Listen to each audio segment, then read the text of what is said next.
नमस्कार, BSTV देख रहे हैं आप। मैं हूं आपके साथ सोनू सेन। तो आज मिलकर मांगेंगे जवाब मध्य प्रदेश विधानसभा के बजट सत्र पर। बजट सत्र का पहला दिन जोरदार हंगामेदार रहा। बजट सत्र की शुरुआत ही हंगामे से हुई। राज्यपाल के अभिभाषण के दौरान विपक्ष ने जमकर हंगामा किया। सत्ता पक्ष पर बेहद गंभीर आरोप भी लगाए। यह हंगामे की शुरुआत है। क्या आगे भी बजट सत्र में जिस तरह से हम देख रहे हैं कि आज से शुरुआत हुई हंगामे की, क्या आने वाला सत्र, आने वाले दिन भी हंगामे की भेंट चढ़ जाएंगे? ऐसे कई बहुतेरे सवाल हैं जिन पर आज हम मिलकर जवाब मांगेंगे। लेकिन उससे पहले ये खास रिपोर्ट आप देख लीजिए। मध्य प्रदेश विधानसभा के बजट सत्र के पहले दिन जमकर हंगामा देखने को मिला। कार्यवाही शुरू होने से पहले संपूर्ण 6 छंदों में वंदे मातरम का गायन हुआ। इसके बाद राज्यपाल मंगूभाई पटेल ने अपना अभिभाषण दिया। राज्यपाल ने सरकार की उपलब्धियों और जन कल्याणकारी योजनाओं से आए बदलावों का उल्लेख किया है।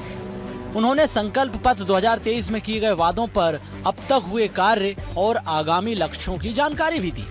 उन्होंने कहा कि साल 2047 तक मध्य प्रदेश को $2 ट्रिलियन की अर्थव्यवस्था बनाने के लक्ष्य को पूरा किया जाएगा।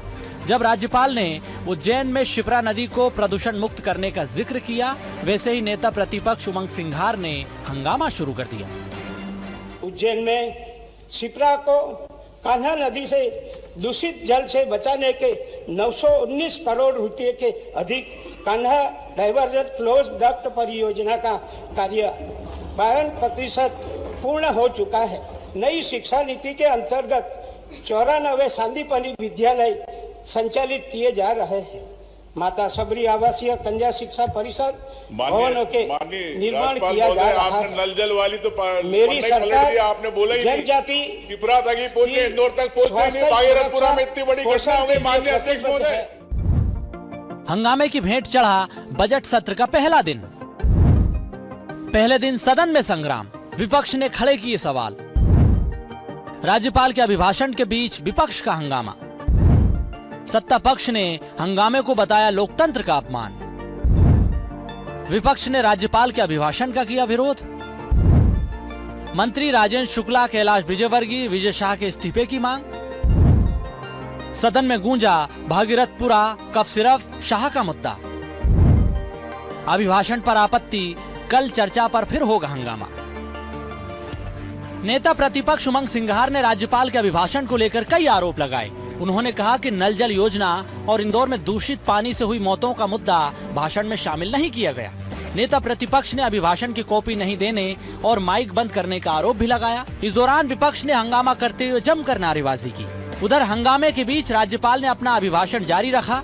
राज्यपाल के सदन से जाने के बाद विधानसभा अध्यक्ष नरेंद्र सिंह तोमर ने भी कई महत्वपूर्ण बातें कही। उन्होंने कहा कि राज्यपाल के अभिभाषण को पढ़ा हुआ माना जाएगा। इसके बाद सदन की कार्यवाही अगले दिन तक के लिए स्थगित कर दी गई। पहले दिन हुए हंगामे का सत्ता पक्ष ने जवाब भी दिया, वहीं विपक्ष ने अभिभाषण का विरोध भी किया। राज्यपाल महोदय का भाषण तो सुनना चाहिए उनको। जब भाषण ही सुनने तैयार नहीं, ऊटपटांगे बात करते रहते हैं। मेरे समझ में नहीं आता हमारे कांग्रेस के मित्रों को क्या हो गया है। माननीय राज्यपाल किस मुंह से अपने सरकार का बखान कर रहे हैं? एक तरफ उनकी सरकार में 3 दोषी व्यक्ति बैठे हुए हैं। सरकार के बजट में ना तो कोई विजन दिखाई देता है, ना तो कोई रोड मैप दिखाई देता है। विधानसभा का बजट सत्र 6 मार्च तक चलेगा। कल राज्यपाल के अभिभाषण पर चर्चा होगी, लेकिन उससे पहले विधायक दल की बैठक में कांग्रेस ने सरकार को घेरने की रणनीति बनाई। 18 फरवरी को बजट पेश होगा। इससे पहले कांग्रेस कई मुद्दों को लेकर हंगामा करेगी। दूसरी तरफ बजट के मद्देनजर बीजेपी भी कल विधायक दल की बैठक में विपक्ष को करारा जवाब देने की रणनीति बनाएगी। मनोज राठौर, BSTV भोपाल। तो पूरी रिपोर्ट आपने देखी। बजट सत्र के पहले दिन सदन में किस तरह से सियासी संग्राम देखने को मिला, इसी पर हम चर्चा करेंगे। हमारे साथ प्रदीप अग्रवाल जी बीजेपी के विधायक हैं, जुड़ चुके हैं। चौधरी राकेश सिंह जी पूर्व मंत्री हैं कांग्रेस से। देवदत्त दुबे जी हैं, वरिष्ठ पत्रकार हैं। आप तीनों का बहुत स्वागत BSTV पर। चौधरी साहब, सबसे पहला सवाल आपसे ही है। राज्यपाल का अभिभाषण चल रहा था, बहुत सारी बातें वो कह रहे थे। इसी बीच कांग्रेस के विधायकों ने हंगामा शुरू कर दिया। सुन लेते राज्यपाल के अभिभाषण को, क्या दिक्कत थी? प्रक्रिया में राज्यपाल या राष्ट्रपति का अभिभाषण एक तरीके से एक पृष्ठभूमि है अपनी सरकार के सारे कार्यों को रखने का। और इस बीच में जब पिछले सत्र से और आज के सत्र तक जो घटनाएं घटित हुई हैं और जो गंभीर घटनाएं, कायदे से सरकार को अपने राज्यपाल महोदय के अभिभाषण में उस घटनाओं को सम्मिलित करना चाहिए था। मूल उद्देश्य वही होता है कि जो घटनाएं इस पीरियड में घटित हुई हैं पिछले सत्र के और वर्तमान सत्र के दौर में, उन घटनाओं का उल्लेख माननीय राज्यपाल महोदय के भाषण में कराना चाहिए। कितनी बड़ी घटना हुई इंदौर की, आपने क्यों नहीं उसके ऊपर एक पूरा टिप्पणी आपको करनी चाहिए थी कि भाई क्या परिस्थितियां नहीं और आप उस पर क्या करने वाले हैं। मुख्यमंत्री विदेश यात्रा करके आए, उनको बताना चाहिए कि क्या करके आए, मध्य प्रदेश को क्या सौगात मिलने वाली है। बहुत से विषय ऐसे होते हैं। अब जैसे हमारे मित्र हैं विजय शाह, मंत्री जी बने बैठे हैं, सुप्रीम कोर्ट तक बार बार घंटी बजा रहा है, लेकिन आप जू नहीं रह गई आपके कान पे। भाई किसी व्यक्ति को जिस पर इतने गंभीर आरोप लगे और वो सदन में बैठे और आप ये सोच रहे हो कि सरकार विपक्ष के लोग बैठ के आपकी ऐसी हल्की बातों को सुने। भाई ये तो सुनते आए हैं, मध्य प्रदेश का बजट करीब 3.25 लाख करोड़ के घाटे का है। कर्जदार है हम, हमारी कोई उन्नति नहीं हुई है। मध्य प्रदेश का एक एक बच्चा कर्जदार है और ये गंभीरता की बात है कि इनको उस पैसे का जो लोन लिए हुए हैं उसका ब्याज देने में भी मशक्कत करनी पड़ती है हर महीने। आपने मध्य प्रदेश को बिल्कुल खोखला कर दिया। और ये अगर आर्थिक स्थिति नहीं आप राज्यपाल के भाषण में रखेंगे, अगर आप लॉ एंड ऑर्डर की बात नहीं रखेंगे, अगर आप भविष्य के रोजगार के बारे में बात नहीं रखेंगे, अगर स्वास्थ्य के बारे में बिगड़ती हुई व्यवस्था के बारे में बात नहीं रखेंगे जिसमें 30-30 लोग खत्म हो जाए, गंदा पानी हम मतलब स्वच्छ पानी नहीं पिला पा रहे हैं, तो ये सारी बातें विरोध करना जायज है। लेकिन मैं ये मानता हूं कि ये सरकार ऐसी सरकार है जो इस पर कोई जू नहीं रहेगी, ना ही ये गंभीरता से ऐसे विषयों को उठाने की बाध्यता रखेंगे। बजट सत्र है, अपना बजट पेश पारित करेंगे और हो अल्लाह करके खत्म कर देंगे। जबकि इन गंभीर विषयों पर अगर संसदीय प्रक्रिया जानने वाला कोई व्यक्ति है तो इन गंभीर विषयों पर स्थगन आना चाहिए, चर्चा होनी चाहिए और उसका निकाल होना चाहिए। तब हम 7.5 बिल्कुल करोड़ जनता के साथ न्याय करेंगे। बिल्कुल, मैं आऊँगा आपके पास। हमारे साथ देवदत्त दुबे जी भी हैं, वरिष्ठ पत्रकार हैं। दुबे जी, ढेर सारी उम्मीदें इस बजट सत्र से जनता को है, मूल मुद्दों पर चर्चा होनी चाहिए, लेकिन बजट सत्र के पहले दिन जो शोर शराबा हंगामा हमें देखने को मिला है, आप किस तरह से देख रहे हैं इस पूरे बजट सत्र को? देखिए, विधानसभा की अपनी एक महत्व है, अपनी एक गरिमा है और जब भी विपक्ष को लगता है कि ये ज़रूरत के मुद्दे हैं जिनको सड़क पर उठाते हुए कोई कार्रवाई नहीं हो रही है तो फिर वो सदन के अंदर उठाते हैं, बड़ी तैयारी के साथ उठाते हैं। और कांग्रेस ने इस समय ऐसा ही किया हुआ है। पहले दिन ही राज्यपाल के अभिभाषण पे चूँकि ज्वलंत और जरफरात मुद्दे थे, एक इंदौर का भागीरथपुरा वाला जिसमें दूषित पेयजल से ही 35 लोग ख़त्म हो गए, सीरप कांड था बैतूल छिंदवाड़ा वाला, और एक जो गौमांस वाला मामला था भोपाल का जो राजधानी भोपाल में हो रहा था। ये ऐसे तमाम मुद्दे हैं और कुछ मंत्रियों के खिलाफ भी उनके पास मुद्दे हैं। अभी आप और हम जब चर्चा कर रहे हैं तो इस समय नेता प्रतिपक्ष उमंग सिंगार के निवास पर विधायक दल की बैठक चल रही है जिसमें रणनीति बनाई जाएगी कि कैसे हम नए सिरे से इन मुद्दों को उठाएं, चर्चा कराएं। स्थगन भी लगे हैं, 10 विशेष स्थगन प्रस्ताव सरकार के पास हैं, उन पर चर्चा हो। इस तरह ये जो मंच है ये दलों के लिए एक ऐसा मंच है कि जहां वो अपनी बात रख सके। सत्ताधारी दल जहां अपनी उपलब्धियां बताता है राज्यपाल के अभिभाषण के माध्यम से, और जब कांग्रेस के आरोपों का जवाब देंगे, बजट पर विभागवार चर्चा होगी, तब वो अपनी उपलब्धियां बताएंगे। लेकिन विपक्ष के लिए तो कम ही दिन मिलते हैं जब सदन में वो अपनी बात रख सके। वैसे भी आपको बता दें कि अब सत्रों की अवधि कम होती जा रही, लगातार पिछले 2-3 दशक से ऐसा हुआ कि हमेशा सत्र सीमित कर दिए गए। अभी ये सत्र है, इसमें देखो बीच में होली भी पड़ेगी और एक तरह से सीमित अवधि में जितना समय मिलता है उसमें विपक्ष चाहता है कि हम अपनी बात रखें, और इसी तैयारी के साथ विपक्ष आज गया था।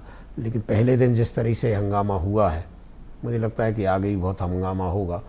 और सत्तारूढ़ दल भाजपा को भी विपक्ष की रणनीति मालूम है कि वो उठाएंगे, क्योंकि मुद्दे बहुत ज्वलंत मुद्दे हैं। भाजपा होती तो और ज़्यादा मुझे लगता है आक्रामक तरीके से उठाती, इसलिए भाजपा ने भी अपनी तैयारियां शुरू की।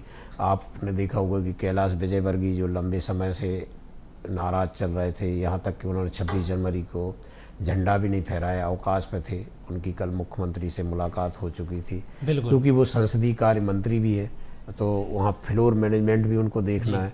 तो भाजपा भी अपने एकजुट कर रही है। विधायकों को बुलाया गया है, क्योंकि 15 तारीख को महाशिवरात्रि का महापर्व था। अधिकांश विधायक अपने अपने क्षेत्र में उत्सवों में शामिल थे, जो सुबह सुबह पहुँचे और आज तक पहुँचे हैं। तो वो सब अब कल से जरा सत्र देखने लायक होगा। कल से सत्र देखने लायक होगा। हमारे साथ प्रदीप अग्रवाल जी भी जुड़ गए हैं, बीजेपी के विधायक हैं।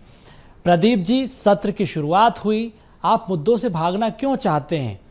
राज्यपाल के अभिभाषण में जिन मुद्दों का जिक्र होना था उन मुद्दों का जिक्र नहीं हुआ, तो विपक्ष ने हंगामा शुरू कर दिया। जो मूलभूत मुद्दे हैं उनसे बीजेपी भागती है, यही वजह है कि कांग्रेस ने हंगामा किया। नहीं, बिल्कुल मुद्दों से नहीं भागते। हम लोग तो चाहते हैं कि सदन में मुद्दे आए। आपको आवाज आ रही है मेरी? जी जी, सुन पा रहे हैं, आप बोलिए। तो मैं तो चाहता हूँ, हम लोग चाहते हैं कि सदन में मुद्दे आए, लेकिन कांग्रेस के पास कोई मुद्दा नहीं है, तो वो चाहती है कि हंगामा खड़ा हो, और हंगामा खड़ा करके वो सदन से बायकॉट करना चाहती है। भाई, सदन में राज्यपाल का अभिभाषण हुआ, कुछ भी विषय आएगा तो 17 तारीख से हम लोग चर्चा में ले रहे हैं। चर्चा में आप अपना पूरा विषय रखिए, लेकिन ये चाहते हैं कि सदन ना चले। बिल्कुल चौधरी साहब, आप सदन को चलने देना नहीं चाहते हैं। जब चर्चा के लिए समय तारीख निर्धारित हो गई है, उससे पहले आप शोर शराबा कर सिर्फ सदन को स्थगित करना चाहते हैं। ये तो गंभीर आरोप है आप पर। आप खुद भागना चाहते हैं मुद्दों से। आपको जब समय मिला है कि इस तारीख को इस मुद्दे पर चर्चा होगी, तो फिर उस दिन उस पर चर्चा होना चाहिए। उससे पहले इस तरह का हंगामा क्यों?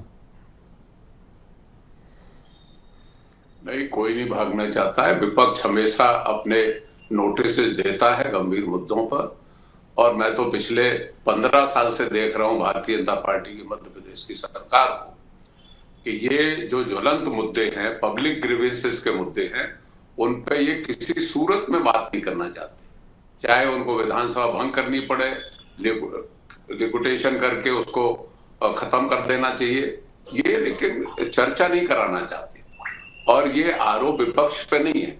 आप विपक्ष ने, जैसे अभी देवव्रत भाई बता रहे थे कि उन्होंने स्थगन के नोटिस दिए हुए हैं, चर्चा के ही तो दिए हुए हैं।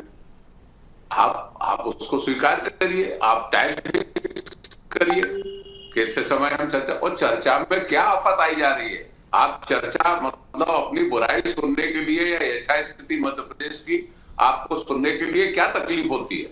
और सब विधानसभा इसी के लिए होती है। माफ करिए, विधानसभा सिर्फ सरकारी कार्य करने के लिए नहीं होती। विधानसभा ज्वलंत मुद्दे, पब्लिक के मुद्दे, ग्रीवेंसेस, जितने मुद्दे उन सब पे चर्चा सरकार है और पार्लियामेंट्री सरकार है, तो उसको सारी चर्चा करानी चाहिए, नोटिस स्वीकार करनी चाहिए। अब जो राज्यपाल के भाषण पे अगर कोई बात कह दी है, तो ये मात्र इसलिए कि नोटिस में आए कि आपने पेयजल से संबंधित कोई बात नहीं की। ये नोटिस लाने के लिए कि मीडिया के और मध्य प्रदेश की जनता के जहन में ये बात आए कि इतना समय लगता है राज्यपाल का भाषण बनाने में, इतने अधिकारी लगते हैं। जब वो बनाया जाता है और जो सबसे मुख्य मुद्दा है, ग्रीवेंसेस का मुद्दा है, जिस पे अरबों रुपए खर्च हो गए पेयजल में मध्य प्रदेश में, और वहां हम अच्छा पानी नहीं दे पा रहे हैं और उसका उल्लेख नहीं है राज्यपाल के भाषण में, तो ये हास्यास्पद बात है। आप क्या चाह रहे हो? और चर्चा के लिए तो पहले दिन ही कार्य मंत्रणा की बैठक करें। ये देवव्रत भाई समझते हैं, अग्रवाल साहब भी समझे, और उसमें स्वीकार कर लें कि हम इन मुद्दों पर चर्चा कराएंगे। उसके लिए समय फिक्स कर दें, तैनात कर दें समय उसके लिए।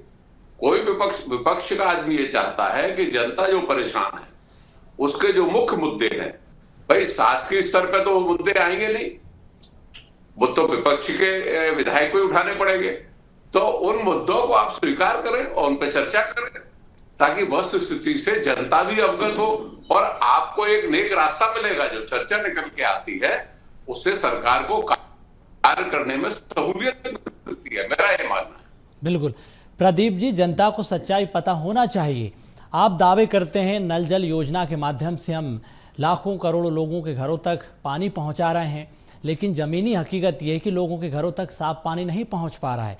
राज्यपाल के अभिभाषण में नल जल योजना का जिक्र आप कर रहे हैं, लेकिन जो दूषित पानी पहुंच रहा है लोगों के घरों तक, उस पर भी चर्चा होनी चाहिए। यही तो मांग विपक्ष कर रहा है।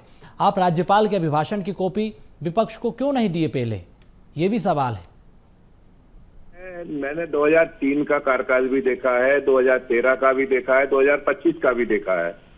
मैं ये खुद से ये तय कर रहे हैं कि तब क्या था और अब क्या है। मैं मानता हूं कि कहीं कोई चूक हुई है, लेकिन इसका ये मतलब नहीं है कि विकास को ही आप आईना दिखाना शुरू कर दो। ये हमारे देश के यशस्वी प्रधानमंत्री नरेंद्र मोदी जी का संकल्प है कि हम हर घर तक पानी पहुंचाएं, और हम संकल्प को पूरा करने की ओर जा रहे हैं। उसके बाद भी कहीं कोई गलतियां होती है तो सदन में उसकी चर्चा होगी और उसका प्लेटफॉर्म है। आप 17 तारीख से आप आज दीजिए, कल से उस पर चर्चा कीजिए, हम लोग चर्चा में भाग लेने को तैयार हैं। लेकिन इसका ये मतलब नहीं है कि हम सदन की पूरी कार्रवाई को ही स्थगित कर दें। पूरे मध्य प्रदेश में सैकड़ों हजारों की संख्या में सैकड़ों ऐसे काम होते हैं जिनसे अंतिम छोर तक के व्यक्ति को लाभ पहुंचाने का काम हम अपने क्षेत्र के विकास की चर्चा सदन में करते हैं तो क्षेत्र का विकास होता है। लेकिन यदि एक मुद्दे पे हम अगर सदन को गरिमामय सदन की गरिमा को खंडित करेंगे तो निश्चित रूप से उन लोगों को लाभ नहीं मिल पाएगा जिनके लिए हम लोग चुन के सदन में आए। बिल्कुल देवदत्त दुबे जी, आपने दो बड़ी महत्वपूर्ण बातें कही। पहली तो ये कि जो सीमित अवधि जो सदन की होती चली जा रही, समय जो घटता चला जा रहा है वो।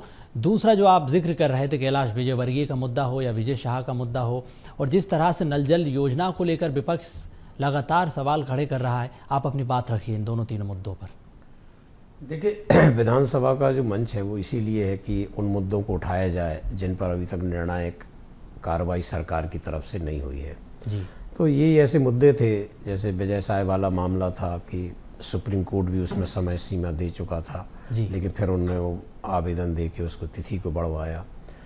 जो इंदौर वाला मामला था वो भी बहुत सीरियस मुद्दा था, क्योंकि कोई लोगों की गलती नहीं थी, और ये तो एक ऐसा मामला हुआ कि जब स्वच्छता में इंदौर लगातार पुरस्कार जीत रहा और उसी इंदौर में ये दूषित पेयजल हुआ तो लोग बेमौत मारे गए। कैसा वो क्या है, हम और आप कई बार ऐसा सुन लेते हैं, पढ़ लेते हैं और आगे बढ़ जाते हैं, लेकिन जिसके घर में एक मौत होती है वो उस कष्ट को समझता है। तो यही विपक्ष का काम है और वो उठा रहा है उस मुद्दे को। तो सरकार को खुद इस पर जो भी उसकी तैयारी है उनको खुद करना चाहिए चर्चा और उठाना चाहिए, क्योंकि विधानसभा की गरिमा बनी रहे, हमेशा अच्छे मुद्दों पर चर्चा हो, जनता के मुद्दों पर चर्चा हो। वैसे भी विधानसभा की अब वो धमक नहीं बची है जो पहले हुआ करती थी। जब छत्तीसगढ़ भी मध्य प्रदेश में था, विधानसभा की तिथि आती थी और दूर बस्तर तक बाबू अधिकारी सतर्क हो जाते थे कि विधानसभा की डेट आ गई है, और वो अपनी लिखा पढ़ी और सब कुछ ऐसी तैयारी, हड़कंप जैसी स्थिति रहती थी। लेकिन अब कोई कार्रवाइयाँ ज़्यादा होती नहीं सदन के अंदर, तो बहुत कुछ ऐसा एक कम अवधि हो गई जिसके कारण वो धमक और चमक नहीं बची। जबकि लोकतंत्र के लिए उसकी गरिमा, उसकी धमक चमक बरकरार रहना चाहिए, क्योंकि ये तो दो दलीय सरकारें हैं मध्य प्रदेश में, एक जाएगी एक आएगी, और नए विधायक उनको कहाँ सीखने का मौका मिलेगा, सदन के अंदर ही मिलेगा। यहाँ पर जो आप विपक्षी दल के विधायक रहे हैं, राकेश चौधरी जी मंत्री भी रहे, वो जानते हैं कि सत्र में उन्होंने कैसे कैसे उठाए प्रश्न, कैसे कैसी कार्रवाइयाँ हुई। उन्होंने तो वो दिन भी देखे जब उनकी सदस्यता निलंबित हुई, कल्पना पारुलकर जी अब नहीं है इस दुनिया में, उन पर कार्रवाई हुई, फिर वापसी भी हुई। तो ये सदन की गरिमा है कि उन्होंने यदि गलती की तो उसको वापस भी किया और दोनों जनप्रतिनिधियों को वापस भी लाए। तो ये गरिमा बनी रहे कि हम जो गलतियाँ करते हैं उनको सुधारें, उन पर कार्रवाई करें, क्योंकि कोई अलाउद्दीन का चिराग नहीं है। कोई सरकार ऐसे राम राज्य या कैसी कल्पना अपन कर सकते कि सब कुछ ठीक चलेगा। होंगी, मानव स्वभाव, गलतियां होंगी, कुछ बड़ी चूकें होती हैं, उन पर कार्रवाई करें और आगे ना हो इस पर सदन में चर्चा हो, ध्यान दें। तो मुझे लगता है ये बहुत लोकतंत्र का पवित्र मंदिर होता है, चाहे विधानसभा हो चाहे लोकसभा हो, और उसमें जनहित के मुद्दों पर खूब चर्चा हो, खूब कार्रवाई हो, और जो अच्छे काम करते हैं उनको प्रोत्साहन भी मिले, क्योंकि हम आखिर सब लोग, चाहे पत्रकार हों, जनप्रतिनिधि हों, अधिकारी हों, सबका उद्देश्य तो एक ही है कि अच्छा शासन प्रशासन चले, लोगों की तकलीफ़ें दूर हों और लोगों को लॉ एंड ऑर्डर, अनुशासन, सब कुछ जो मिलना चाहिए, वो जो मौलिक अधिकार हैं वो उनको मिले। उनकी जो आवश्यकताएं हैं, बहुत मूल आवश्यकताएं, पानी, सड़क, बिजली, ये सब भी मिले। इसके लिए सदन में जो भी कमी रह जाए सरकार के स्तर पर उस पर चर्चा हो, विपक्ष उठाए, सरकार कार्रवाई करे। यही तो विधानसभा है और इसी के लिए तो इतना लाखों करोड़ों रुपए खर्च होते हैं। तो मुझे लगता है कि दोनों ही दलों को पूरी गंभीरता के साथ इस पर चर्चा करनी चाहिए, विचार करना चाहिए, क्योंकि ये लोकतंत्र है और ये मंदिर सबका है और ये उस का है जो अंतिम छोर पर खड़ा व्यक्ति, उसको न्याय यहीं से मिलेगा। बिल्कुल महत्वपूर्ण बातें आपने कही। सदन सुचारू रूप से चलना चाहिए, जनता से जुड़े मुद्दों पर बहस होना चाहिए, सार्थक संवाद स्थापित होना चाहिए। राकेश जी, जैसा कि देवदत्त दुबे जी ने बताया कि आपने तो हर परिस्थिति को जिया है लोकतंत्र की। अब कांग्रेस की भी बैठक हो रही, जैसा कि दुबे जी ने जो अंदर की जानकारियां दी हैं, क्या कुछ रणनीति आपकी बनाई जा रही है?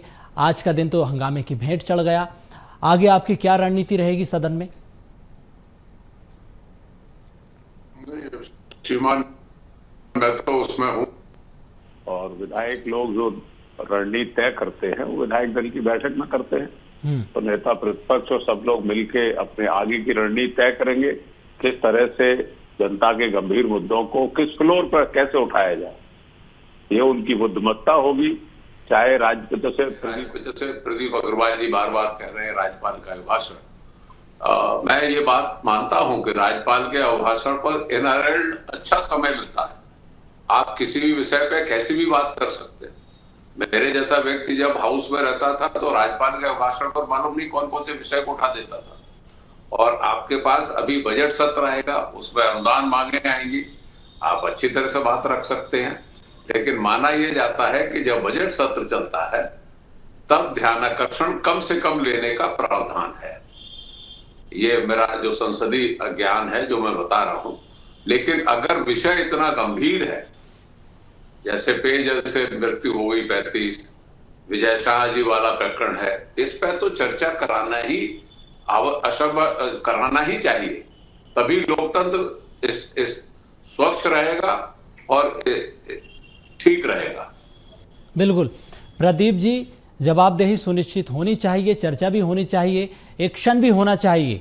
कैलाश विजयवर्गीय पर भी, विजय शाह पर भी, और नल जल योजना में जो करप्शन की बात कांग्रेस कह रही है उस पर भी एक्शन की बात मांग लगातार कांग्रेस कर रही है। सतीश जी, माननीय राकेश चौधरी जी मेरे बहुत आदरणीय है और बहुत वरिष्ठ सदस्य भी है, मैं उनका सम्मान करता हूं।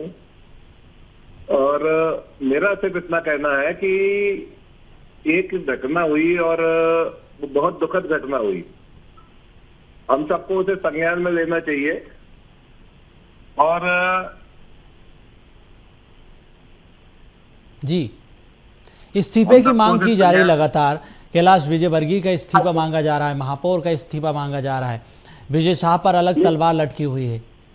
मेरा ये कहना है कि इसमें सबसे पहले मतलब ये इसकी जांच होनी चाहिए और जांच में जो दोषी हो उनको सजा मिलनी चाहिए, मैं इससे सहमत हूँ। लेकिन मेरा पूरा मध्य प्रदेश है, मेरी अपनी विधानसभा है, मेरा अपना जिला है, मेरे अपने क्षेत्र के लोग हैं। बिल्कुल, साल में बजट सत्र में बहुत सारी अपेक्षाएं हम लोग सरकार से करते हैं। बिल्कुल, ढेर सारी अपेक्षाएं, उम्मीदें जनता को भी है। देवदत्त जी, समय की कमी है क्योंकि एक आखिरी सवाल आपसे, ढेर सारी उम्मीदें इस बजट से जनता को है। सरकार दावा कर रही है कि हर वर्ग का हम ख्याल रखेंगे, महिला सशक्तिकरण के लिए इस बजट में प्रावधान लाएंगे, युवाओं के लिए, हर वर्ग के लिए। आप इस बजट सत्र को किस तरह से देख रहे हैं, क्या उम्मीदें हैं आपकी जनता को लेकर? देखिए, वैसे तो लोक लुभावन बजट तब आता है जब चुनावी बजट होता है कि इस आखिरी सत्र हो फिर चुनाव में जाना हो। लेकिन अभी भी जिस तरीके की परिस्थितियां हैं उसमें ऐसी उम्मीद की जा रही है कि अभी तक लाडली बहनाओं के लिए जो पैसा जा रहा है उसके कारण कई कार्य प्रभावित हो रहे हैं। तो किस तरह से वो समायोजित करना, एक तरह से बजट की बाजीगिरी देखना है। मुख्यमंत्री लगातार उस राशि को बढ़ाते भी जा रहे हैं। तो मुझे लगता है कि ये बजट बड़ी बाजीगिरी का होगा और जनता को राहत मिलना ही चाहिए। कई सारी चीज़ें हैं जो टैक्स कई बार ज़्यादा लग जाते हैं, चाहे डीजल पेट्रोल पर कर हो, ये सब चीज़ें हैं जो कम होना चाहिए। जनता वैसे ही महंगाई से परेशान है और चूँकि डबल इंजन की सरकार है मध्य प्रदेश में, देश में भाजपा की सरकार है, तो उनको केंद्र से भी बजट लेना चाहिए और जो भी हो जितनी भी राहत दे सके, आम जनता तो उम्मीद यही करती सरकार से कि उसके लिए राहत मिले। बिल्कुल, तो उम्मीद जनता को ढेर सारी है इस बजट से। आप तीनों चर्चा में शामिल हुए, समय की कमी है, बहुत शुक्रिया। और जिस तरह से जनता को इस बजट से उम्मीदें हैं, पहला दिन सदन का हंगामे की भेंट चढ़ गया। आगे आगे बजट में देखते हैं होता क्या है, जनता को किस तरह से राहत दी जाती है। फिलहाल मिलकर मांगेंगे जवाब में आज इतना ही। आप देखते रहिए BSTV। नमस्कार।